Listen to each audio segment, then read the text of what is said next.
আন্তর্জাতিক মানবাধিকার দিবস উপলক্ষে গুমের শিকার ছাত্রদলের সকল নেতাকর্মী এবং সকল নাগরিকের মুক্তির দাবিতে এবং আওয়ামী লীগ ও আইন শৃঙ্খলা রক্ষাকারী বাহিনীর নির্মম হত্যাকাণ্ড ও নির্যাতনের শিকার ছাত্রদলের নেতাকর্মীদের নিপীড়নের ঘটনায় যথাযথ বিচারের দাবিতে জামালপুরের মাদারগঞ্জে ছাত্রদলের মানববন্ধন অনুষ্ঠিত হয়েছে। বিস্তারিত থাকছে মাদারগঞ্জ প্রতিনিধি আকন্ত সোহাগের প্রতিবেদনে। মঙ্গলবার সকালে উপজেলা পৌর ও কলেজ ছাত্রদলের যৌথ আয়োজনে ছাত্রদল এবং সাধারণ শিক্ষার্থীদের অংশগ্রহণে গাবেরগ্রাম টু বালিজুড়ি সড়কে ঘণ্টাব্যাপী মানববন্ধন অনুষ্ঠিত হয়। মাদারগঞ্জ AHZ সরকারি কলেজ ছাত্রদলের আহ্বায়ক শামীম আহমেদের সভাপতিত্বে প্রধান অতিথির বক্তব্য রাখেন উপজেলা ছাত্রদলের আহ্বায়ক মেহেদী হাসান টুটুল।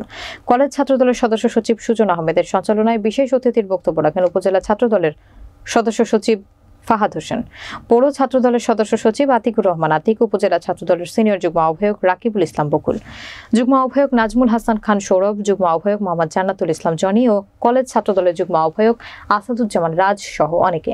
এ সময় জামালপুর জেলা ছাত্রদলের যুগ্ম সাধারণ সম্পাদক মোহাম্মদ তুহিন প্রামাণিক, যুগ্ম সাধারণ সম্পাদক খন্দকার শ্যামল সহ উপজেলা, পৌর ও কলেজ ছাত্রদলের সর্বস্তরের নেতৃবৃন্দ এবং সাধারণ শিক্ষার্থীরা মানববন্ধনে অংশ নেয়।